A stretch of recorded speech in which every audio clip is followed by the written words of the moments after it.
नमस्कार साथियों, मैं दिशा पामेचा स्वागत करती हूँ आप सभी का गर्व की पाठशाला में। इस सेशन में हम और जानकारी जानने वाले हैं पहले सिजेरियन के बाद सामान्य प्रसव के बारे में। तो चलिए आइए शुरू करते हैं। अब देखिए, जब भी ये सुनिश्चित किया जाता है कि पिछला अगर सिजेरियन हो रखा है और इस बार गर्भावस्था को हम प्रसव कैसे कराएंगे, इस बार हम कराएंगे trial of labour after caesarean, यानी कि हम सामान्य प्रसव से इस बार अगर बच्चे को बाहर लाएंगे तो महिला को क्या क्या जानकारी होनी चाहिए। हमने पिछले सेशन में भी बात करी थी कि देखिए, जो भी होने वाला है बच्चा तो कौन जनेगा, महिला जनेगी। तो चाहे वो सिजेरियन से हो, चाहे वो क्या हो, सामान्य प्रसव से हो, उसकी पूरी सहमति होनी चाहिए, उसको पूरी जानकारी मिलनी चाहिए, उसको दोनों प्रक्रियाओं के जोखिम लाभ दोनों समझाए जाने चाहिए। साथ ही में क्या होनी चाहिए, जो उसकी सहमति है वो लिखित होनी चाहिए। क्या क्या होना चाहिए देखिए, कब हमें जब वीबीएसी के लिए प्रसव की अगर हम कोशिश कर रहे हैं तो क्या क्या होना चाहिए, महिला को वीबीएसी के लाभ जोखिम के बारे में समझाया जाए। क्या समझाया जाए? जोखिम के बारे में समझाया जाए। साथ ही में महिला से इन्फॉर्म्ड कॉन्सेंट यानी कि लिखित में सहमति ली जाए। साथ ही में सिर्फ और सिर्फ उन्हीं महिलाओं को टोलैक या वीबीएसी के लिए चुना जाए जिनका मामला उपयुक्त हो, यानी कि वो सारे उन मानदंडों पे जो कि सिजेरियन के बाद में टोलैक की आज्ञा देते हैं, परमिशन देते हैं, वो सारे मानदंडों पे वो महिला बैठनी चाहिए। तभी क्या होता है, उस मामले को उपयुक्त माना जाता है। अब यहाँ पर हम बात करेंगे कि भाई अगर हम टोलैक कर रहे हैं, अगर हम वीबीएसी या सामान्य प्रसव पिछले सिजेरियन के बाद कर रहे हैं तो इसको करने की क्या क्या शर्तें हैं। देखिए, पूरी दुनिया भर में बहुत सारे अलग अलग ऐसे कॉलेजेस हैं, बहुत सारे ऐसे प्रोफेसर्स हैं जिन्होंने एक मानदंडों की क्या बनाई है, लिस्ट बनाई है। अगर उनमें हम बात करें अमेरिकन कॉलेज की, तो उनके अनुसार अगर दो बार पिछली दो गर्भावस्था में दोनों बार अगर ऐसा आड़ी तरह का चीरा लगाया गया है दोनों गर्भावस्थाओं में, तो ये हमारे विजाइनल बर्थ को अलाउ करती है। यानी कि अमेरिकन कॉलेजेस जो हैं उनके अनुसार पहले दो बार तक के निचले हिस्से में अगर आड़ा चीरा लगाया है, ट्रांसफर स्कार लगाया है, तो वो विजाइनल बर्थ के लिए, सामान्य प्रसव के लिए स्वीकार्य है। यहीं अगर हम रॉयल कॉलेज की बात करते हैं तो ये बोलते हैं कि दो बार नहीं, सिर्फ एक ही बार ऐसा आड़ा लगा हुआ चीरा क्या है, स्वीकार्य है सामान्य प्रसव के लिए। पिछले सत्र में हमने ये भी बात करी थी, अगर पिछले सिजेरियन के बाद आपको सामान्य प्रसव करना है तो ये तभी संभव है जब पिछले सिजेरियन का कारण ना हो और टांके मजबूत हो। तो यहाँ पे क्या है, पिछले डिलीवरी का कारण दोबारा नहीं होना चाहिए, नॉन रिकरिंग रीजन होना चाहिए। अगर पिछले ही सिजेरियन का कारण अभी भी इस बार भी है तो हम सामान्य प्रसव नहीं कर सकते हैं। ऐसे में क्या क्या कारण हो सकते हैं, बच्चे का उल्टा होना, ब्रीच होना, प्री एक्लेम्पसिया के लक्षण होना। अगर ऐसी कोई भी स्थिति है तो हम सामान्य प्रसव नहीं कर सकते। साथ ही में अगर महिला की जो श्रोणि है, क्या है, जो श्रोणि है, पेल्विस है, वो सक्रिय है, पर्याप्त नहीं है, तो भी हम क्या नहीं कर सकते, तो भी हम सामान्य प्रसव नहीं कर सकते। जो श्रोणि है वो पर्याप्त होगी तभी सामान्य प्रसव की अनुमति दी जाएगी। साथ ही में क्या होगा, प्रसव की निरंतर निगरानी संभव होना बहुत ज्यादा जरूरी है। प्रसव की निगरानी में क्या होगा, मां की भी निगरानी होगी और बच्चे की भी निगरानी होगी। मां की निगरानी में क्या देखा जाएगा कि उसकी सर्विक्स कैसे डायलेट कर रही है, कितना डायलेशन हो रहा है, इसकी निगरानी बहुत ज्यादा जरूरी है। प्रसव के दौरान बच्चे की निगरानी होना बहुत ज्यादा जरूरी है, सीटीजी होना या फीटल हार्ट रेट की मॉनिटरिंग होना बहुत ज्यादा जरूरी है। साथ ही में आपातकालीन सारी जो भी सर्विसेज हैं उनका उपलब्ध होना बहुत ज्यादा जरूरी है। मान लीजिए सामान्य प्रसव होते होते डॉक्टर्स को, चिकित्सक को ऐसा लगे कि नहीं सामान्य प्रसव संभव नहीं है, हमें क्या करना पड़ेगा, सिजेरियन करना पड़ेगा, तो ऐसे में एनेस्थीसिया का उपलब्धता होना जरूरी है, ऑपरेशन थिएटर उस जगह पे होना चाहिए। साथ ही में क्या होना चाहिए, खून की व्यवस्था होनी चाहिए। मान लीजिए खून की हानि बहुत ज्यादा हो जाए तो क्या होना चाहिए, आपातकालीन सिजेरियन की सुविधा हो, जैसे कि एनेस्थीसिया की उपलब्धता हो, खून की व्यवस्था हो कि खून अगर चढ़ाना पड़ जाए तो उस ब्लड ग्रुप का खून होना बहुत ज्यादा जरूरी है, तो माँ का पहले ब्लड मॉनिटरिंग होना या ब्लड ग्रुप का पता होना, जांच होना बहुत ज्यादा जरूरी है। ऑपरेशन थिएटर उपलब्ध हो जाए और जिस पल ये सुनिश्चित कर लिया जाए कि सामान्य प्रसव के साथ आगे नहीं बढ़ा जा सकता, सिजेरियन करना पड़ेगा, 30 मिनट के अंदर सारी की सारे प्रबंधन हो सके ऑपरेशन के, तभी हमें क्या करना चाहिए, टोलैक करना चाहिए। साथ ही में महिला की पूर्ण सहमति होना भी बहुत ज्यादा जरूरी है। जब महिला बोले कि हाँ मैं सिजेरियन के लिए सहमत हूं, तभी ये किया जाए। तो ये तो क्या थे, ये तो थे कि टोलैक कब किया जाए, उनके मानदंड। अब टोलैक कब नहीं किया जाना चाहिए, सामान्य प्रसव कब नहीं किया जाना चाहिए, उसके बारे में बात कर लेते हैं। अगर पहला चीरा क्लासिकल है या इन्वर्टेड टी स्कार है, जैसा कि आप यहाँ छवि में देख सकते हैं, ये क्या है, इन्वर्टेड उल्टा टी के आकार का अगर चीरा है, तो ऐसे में टोलैक या सामान्य प्रसव नहीं किया जाना चाहिए और सीधा क्या बोल देना चाहिए, सीधा सिजेरियन के लिए जाने के लिए बोल देना चाहिए। आगे किसी भी प्रकार की बात नहीं होनी चाहिए। ऐसा क्यों, क्योंकि उल्टे टी आकार में जो गर्भाशय है उसके फटने का खतरा बहुत ज्यादा रहता है। अब अगर सिजेरियन आपका 2 या 2 से अधिक बार हो चुका है, क्या है, सामान्य प्रसव का बिल्कुल भी खतरा नहीं लेना चाहिए अगर आपका सिजेरियन 2 या 2 से ज्यादा बार हो चुका है, क्योंकि ऐसे में टांकों का कमजोर होना बहुत ही लाजमी है और गर्भाशय के फटने का खतरा भी बहुत ज्यादा रहता है। फिर हमने बात करी थी अगर हमें टोलैक करना है या वीबीएसी करना है तो जो महिला की श्रोणी है वो पर्याप्त होनी चाहिए।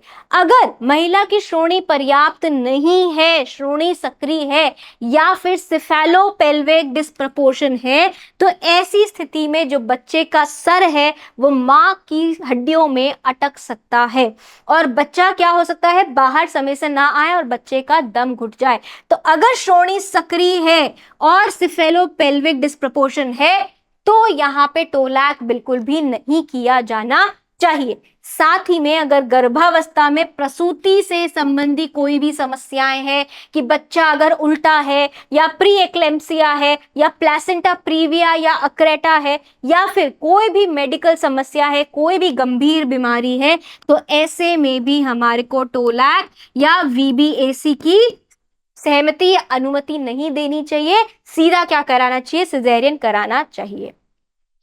पहले गर्भाशय फट चुका हो, यानी कि अगर पहले कभी सामान्य प्रसव करवाया हो या सिजेरियन करवाया हो या किसी और स्थिति के चलते अगर गर्भाशय फट चुका हो तो बिल्कुल बिल्कुल मना कर देना चाहिए। साथ ही में अगर अस्पताल जहां पे सामान्य प्रसव हो रहा है सिजेरियन के बाद का, अगर वहां पे आपातकालीन सिजेरियन की सुविधा ना हो या महिला वीबीएसी के लिए राजी ना हो, महिला चाहे कि नहीं मैं सिजेरियन से ही करना चाहती हूँ, महिला को विश्वास ना हो, महिला भयभीत हो, तो भी हमें क्या नहीं करना चाहिए, टोलैक नहीं करना चाहिए। साथ ही में अगर महिला एक आपातकालीन स्थिति में बढ़ती हुई है, जैसे कि अचानक लेबर पेन हो या दर्द हो रहा हो या बहुत ज्यादा ब्लीडिंग हो रही हो, तो ऐसी स्थिति में भी हमें टोलैक या वीबीएसी या सामान्य प्रसव नहीं किया जाना चाहिए।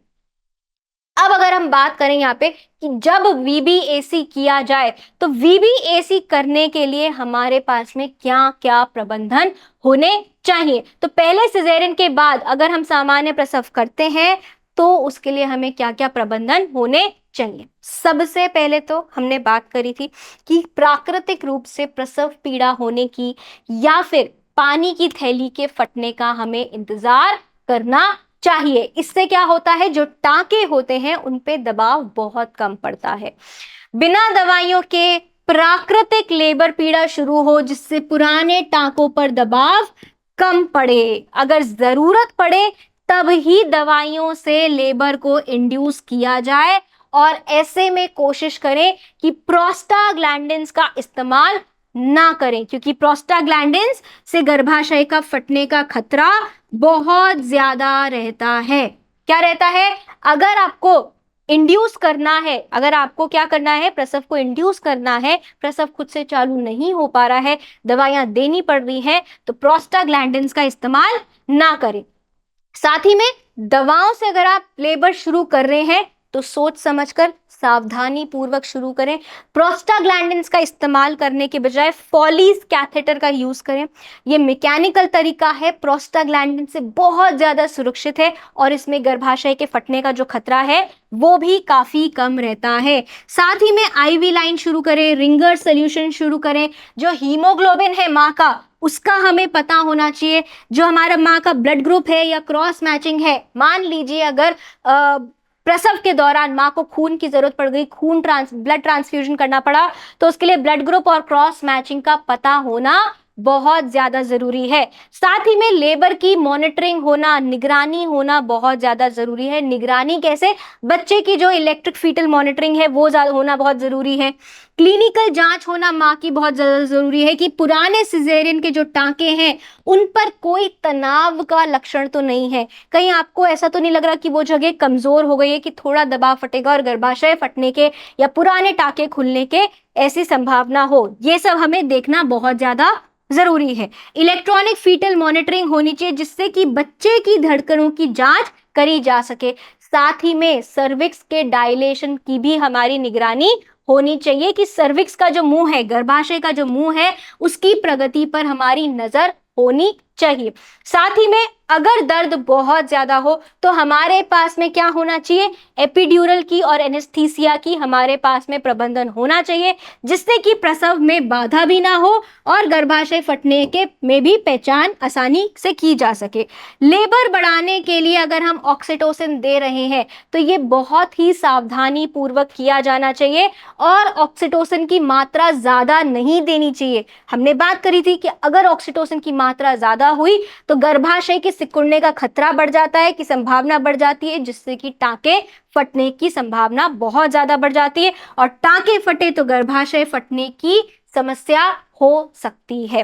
साथ ही में हम अगर बात करें इलेक्ट्रॉनिक मॉनिटरिंग में खतरे के संकेत अगर दिखाई देते हैं, अगर हमें दिखाई देता है कि बच्चे की धड़कनों में गड़बड़ी दिख रही है या फिर असंतोषजनक कोई पैटर्न दिख रहा है या फिर कोई गंभीर या लंबे समय तक चलने वाले डेसिलेशंस दिख रहे हैं या ब्रैडीकार्डिया दिख रहा है यानी कि धीमी होती हुई धड़कनें दिख रही हैं या फिर दिल की धड़कनें कम हो जाएं या फिर ऐसा कोई भी अगर समस्या हमें दिखे तो ऐसे में यूट्राइन रप्चर के चांसेस बहुत ज्यादा बढ़ जाते हैं।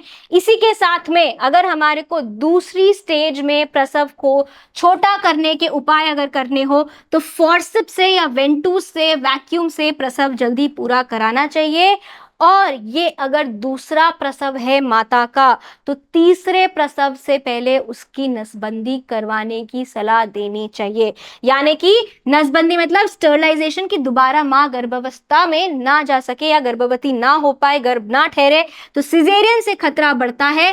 तीसरी बार से पहले महिला को नसबंदी की सलाह दी जाए।